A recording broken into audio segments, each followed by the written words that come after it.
Guess who got brands talking? Brandlive.co.za.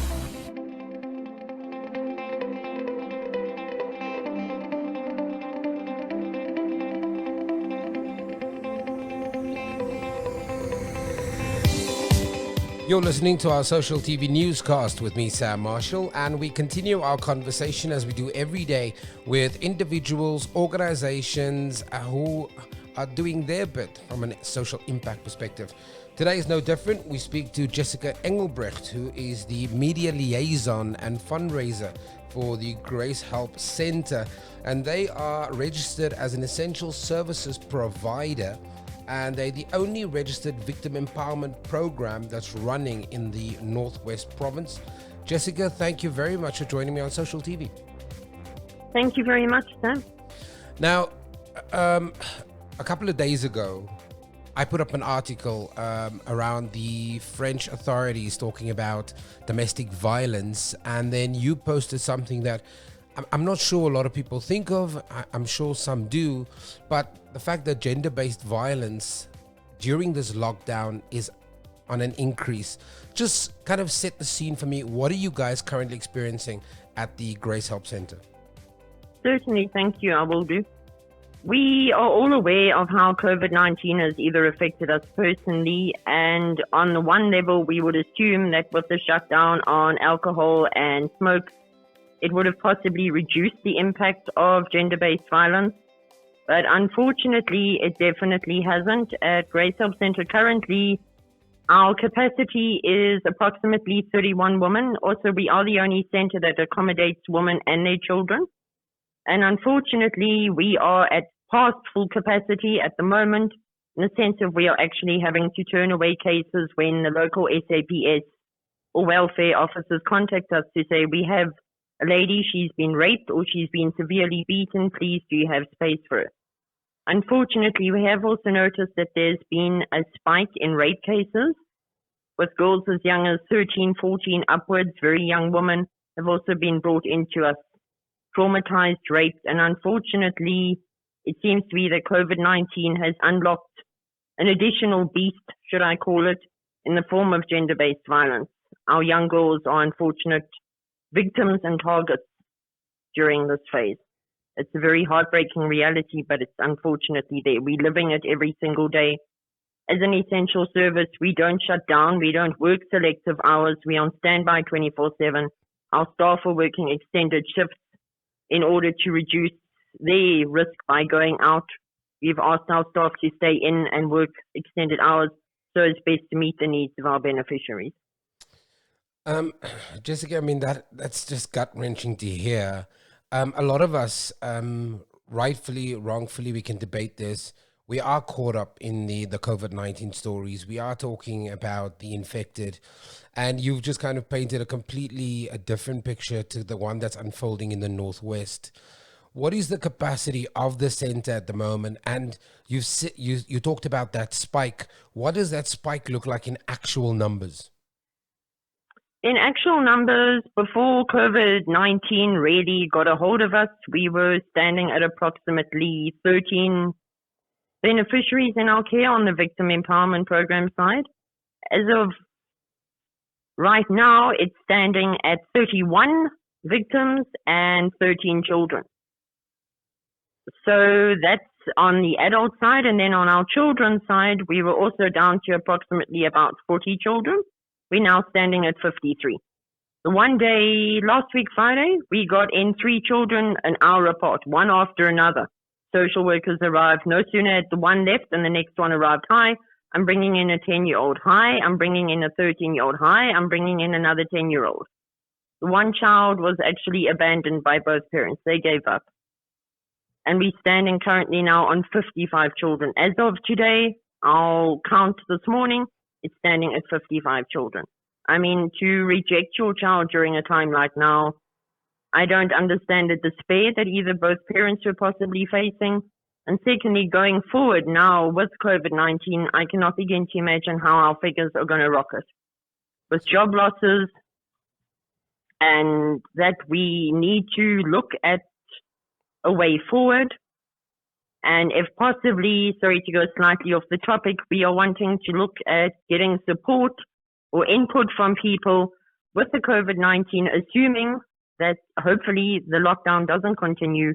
We'll need to look at establishing a empowerment center in the sense of being able to teach the women skills, because what on earth do they go back to? Just to give you a bit of background, Grace Help Center is allowed to keep a adult victim for a period of 6 months. Thereafter, there's meant to be family reunification, and they're meant to leave the center. With COVID-19, where on earth do they go? How do they go? To what? Yeah. It is our wish and vision that we could look at partnering with possible individuals that are maybe listening to us right now that think, but I've got something I could add. I've got a skill I could pass on. I could offer virtual training, or I could be something to play my part in breaking the COVID-19 crisis. I appreciate the background, but there's a lot of people that will be listening to this from different parts of South Africa and the world. Certainly. Give us just a sense. I mean, I can't begin to imagine that you're the only victim support program that's registered in the Northwest. For the area of Rustenburg, Moinoi, Brits, let's say a division of the Northwest, okay. We are. And there are unfortunately not very many centers that deal with victim empowerment. A lot more deal with children, but they also on a smaller scale, and we also the only registered center that takes in victims of human trafficking. Now, if you're not familiar with the Northwest and the parts that you operate in, can you kind of give us a kind of just a very quick understanding of what the lay of the land looks like and kind of the people that you deal with? Certainly. I'm sure let's say your listeners are aware of where Sun City is. Let's use Sun City as a sort of landmark. We're approximately 75 kilometers out of Sun City's, area. Moinoi is approximately about a 90-minute drive from Johannesburg. If you were to get on the freeway from Johannesburg, you would take the N4 highway and you would get a Rustenburg turnoff. It's about a 60 to 90-minute drive. But Moinoi itself is a very small little town. It's more like a mining community. It's a platinum belt of the country. But based on that, it then means that the mines are like our sole, employers for the community. And it's also incredibly small for the sense that we only have one supermarket in Moinoi. We have a spa shop, we have a hardware store, and we have a bottle store. And there's a few little smaller traders, almost like spaza shops, should we call it? And a bunch of small little retailers, but nothing huge. Moinoi itself is an incredibly small little area. And we 40 kilometers outside of Rustenburg, 40 kilometers outside of Brits. So Moinoi is kind of centralized between the two. Jessica, now, at the time when we started this conversation, you talked about the numbers. It sounds like you're already at capacity. What do you do now? Because more and more victims are being brought to the center. How are you guys managing the situation now? Paint us a picture on the ground now. As of right now, we've asked social development to please, wait while we try and find an alternative solution. Their advice to us was, get mattresses. The women can sleep on mattresses on the floor. We do have an additional wing that we could look at increasing the capacity of, but also with social distancing and with health bylaws, should I call it, we don't want to cram the place. If it really push comes to shove, we do have additional space that we could develop with beds, but it's sort of like last worst case scenario. And the other concern that we have at the moment is we are also looking if there is somebody that could possibly take the request to heart and see what they could do. We're looking for an increased capacity of a vehicle for the fact that we currently only have a 12-seater Toyota Quantum at the moment, which is over 10 years old and is really unsuitable when it comes to having to transport so many victims in our care. It's one of the other essentials that I would say is something that really is pressing on our hearts and minds right now. In the event that we do need to take people to clinic should a crisis arise, it is one of the other essential musts. But to answer your question, if we have to, we are then looking out for mattresses, and we will then go with social development's request to please lay mattresses on the floor if that's what it's going to take in victims. Now, Jessica, you talked about social distancing, and you talked about infrastructure that is that's not at the standard it should be.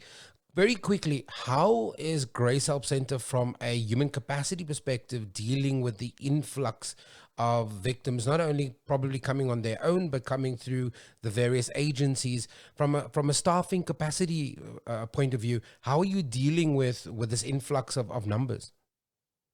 We have got our full staff on standby should it be necessary to bring them completely in. We do. We have got adequate house mothers that are there for the victims on the children's side and on the women's side. We've also ensured that each staff member is equipped with gloves, hand sanitizer, whatever masks, whatever protective measures we can supply them with, we have. But our stock of that is also running low. We were asked by government over a week ago if we had sufficient, and we said, well, please, can we put in a request? And they said, no problem, we'll get it to you. We're still patiently waiting. And our supply is beginning to run low of the essentials such as gloves and hand sanitizer and masks. And then my final question is, so one of the things that you've asked is that people respond to a kind of urgent need. So what do you guys currently need? What's the essential stuff that could really change the nature and how you operate over the next couple of days, next couple of weeks? So what do you need? I would have to say right now, definitely first things on the list would be the masks and the gloves. It's an essential. It's not even, partially negotiable. It's a must. And then second to that would be the mattresses. Should the spike happen that we really do have to, stretch our infrastructure and stretch our space, the mattresses and bedding right now is a huge, huge must. And then thirdly and finally, I would have to say, if anybody can come on board with regards to skills development or even assist us to, broaden our minds and expand our minds to look at a skills development, because these women do not only have to deal with what they've gone through and go through COVID-19, but back of their mind is that fear of, but what happens when I can't stay here anymore? We want to be able to say to the woman, you were brave enough to get through this. We want you to leave strong enough that you can stand on your feet and not have to return to the abuser that put you in the situation. That to me has to be one of the biggest. And fourth and final request is with people possibly having to restructure businesses, there's anybody that can look at a sponsorship of a vehicle, even if they brand it, even if we come into some agreement with them with regards to it, it would just be heaven sent for us to say, well, if schools reopen, because there's, some word about schools reopening soon, we desperately need to be able to have a larger vehicle to transport our kids to school, because we have from preschool all the way up to high school kids. Our eldest is a 17-year-old teenage girl. So those are the four things right now that I would have to say, please, if there's anyone out there that says, but I want to help, please. Yeah. One final question. We talked about the increase in numbers since the start of COVID.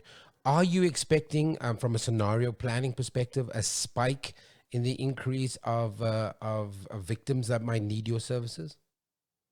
Personally, yes, I am, because for the miners, for example, that are still working, with payday coming up and the ability for them to, go undercover and get alcohol or get up to mischief and turn on their partners, I would assume, yes, we are going to get a spike in figures, because it's usually around month end when the stress gets too much and the money is too little. Unfortunately, their female partners bear the brunt of their actions and their anger. And also with people being cooped up and getting more stressed about their circumstances, it becomes, unfortunately, either the child or the girlfriend or partner becomes the victim. Also with our children, we don't know how things are going to plan out for them, with, unfortunately, especially if the lockdown does continue. I'm sure you're aware of the headline saying that it's possibly to August. We are then going to have to definitely make some plans to provide for our children. Because as I say, our most recent has been more children coming in than women. It seems to be a spike specifically focusing on children. If I have to look at our stats over the last 2 weeks, for example, we've had women, but we've definitely had far more children than women. Jessica, very teenage quickly, girls specifically.